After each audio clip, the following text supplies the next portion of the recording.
Alright, so as a couple people pointed out correctly, both in the comments and in the messages that I received in response, starting off with any equipment whatsoever is not as hardcore as one is expected to be in this game. So, that said, we are going to start completely fresh. I'm not getting rid of my shelter because shelter is something that takes about 5 minutes to make in this game, and I'm not going to do another building a house episode again. It's not going to happen. Get over it. So, no equipment except for the basic starter stuff.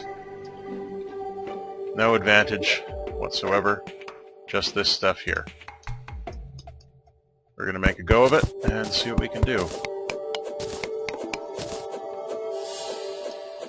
Let's see. So I've been reading your comments on episode, I guess it's 4 at this point, about the books you've been reading, and I'm glad to see that so many of you are reading. Keep it up. And I'm glad to see that so many of you are reading interesting books as well. You know, it's easy to fall into the trap of just reading whatever is, you know, out there and simple at the moment, instead of finding something that's actually interesting to you and that actually meets with your interests. Now, this is tricky because we don't have anything. We don't have any stuff from slimes or anything like that. So it's going to take a bit to build up supplies that are required in order to play this game properly. There's a slime down there I can go get. No, that's too many slimes.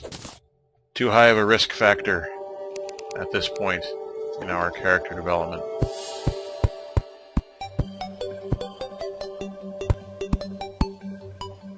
There we go. Uh-oh. I'll keep mining this ore, and if the slime decides he wants to come down for a visit, we'll give him a little pokey-pokey with the bronze short sword, which I've never used before, so that'll be an interesting experience. I think there's some silver up here. Stop that. Some silver up here, so that'll be exciting to use. And it's already almost night again. What do you know? Alright, and up. There we go. So, not going to get up there this time.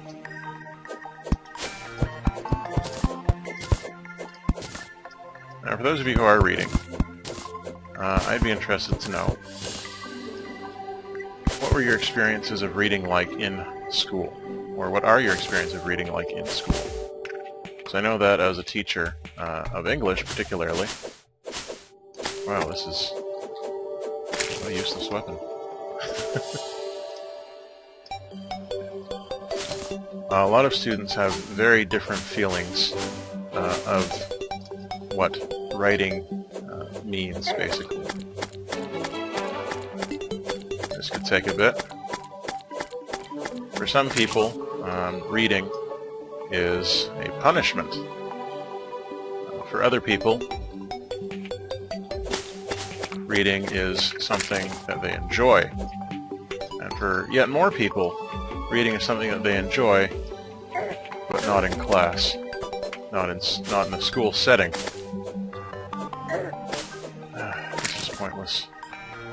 So, you know, I'm always curious to know what camp you might fall into.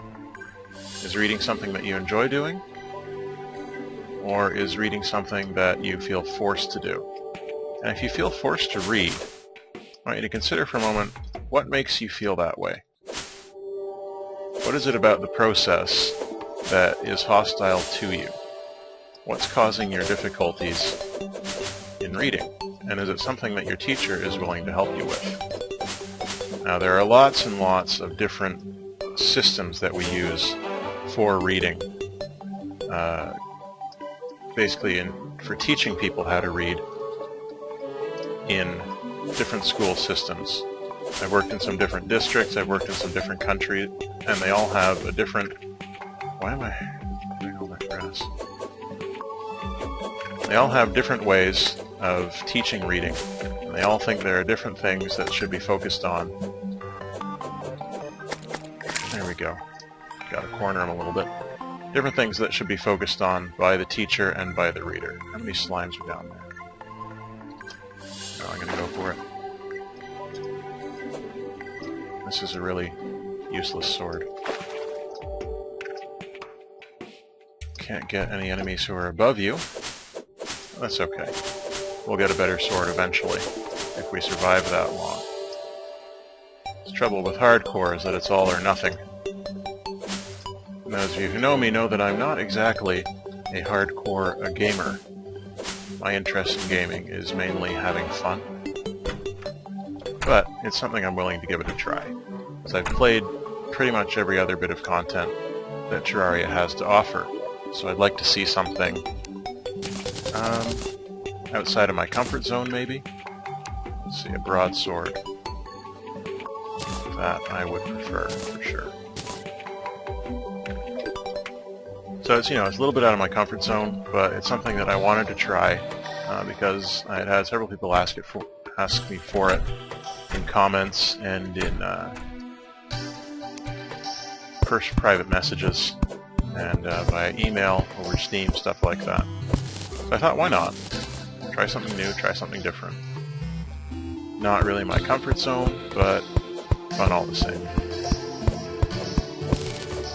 That said, it's not really in my nature to move backwards. I don't replay games a lot, for example. When I finish a game, that's normally it, unless the game is exceptionally good. For example, I've replayed Mass Effect several times. But in general, no. Torches. In general, once I'm done with the game, it's going to take a bit to get me back into it. So I figured, uh-oh. Let's see.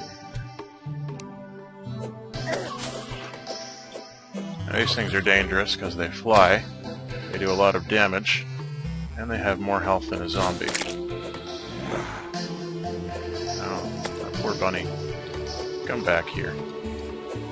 The other trouble is, without my orb of light, we're stuck doing this fight in darkness, which can't be very exciting for you, the viewers.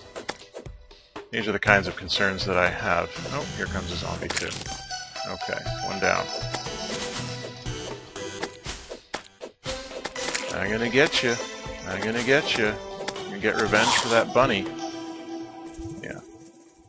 So those are the kinds of concerns I generally have about things like hardcore modes or double plus nightmare difficulty levels. It's not really in my personality to move backwards in a game. So I guess, for example, a new game plus super double nightmare difficulty level can also be seen as moving forwards.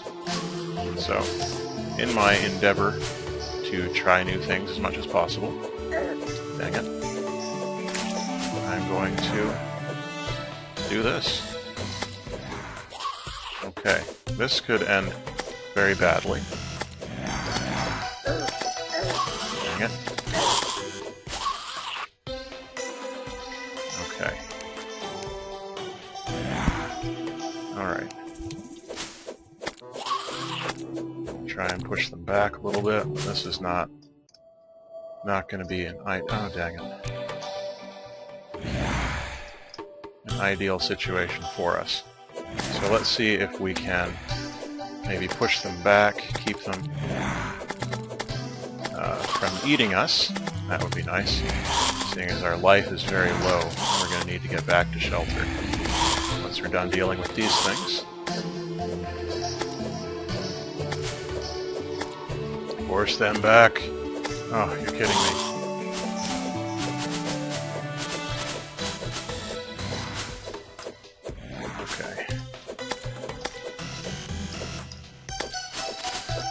Oh, there's some copper that I want, but I guess nighttime mining is going to be something that we can't do anymore until we get back to a certain level.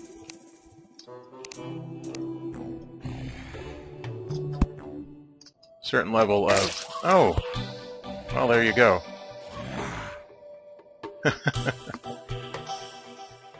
This is why I don't enjoy this type of game in general.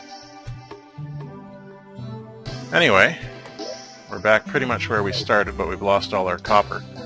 So it's sort of like a Minecraft-ish thing if the enemies in Minecraft were about 100 times harder. But do not despair. We'll be back with something exciting to do, I'm sure.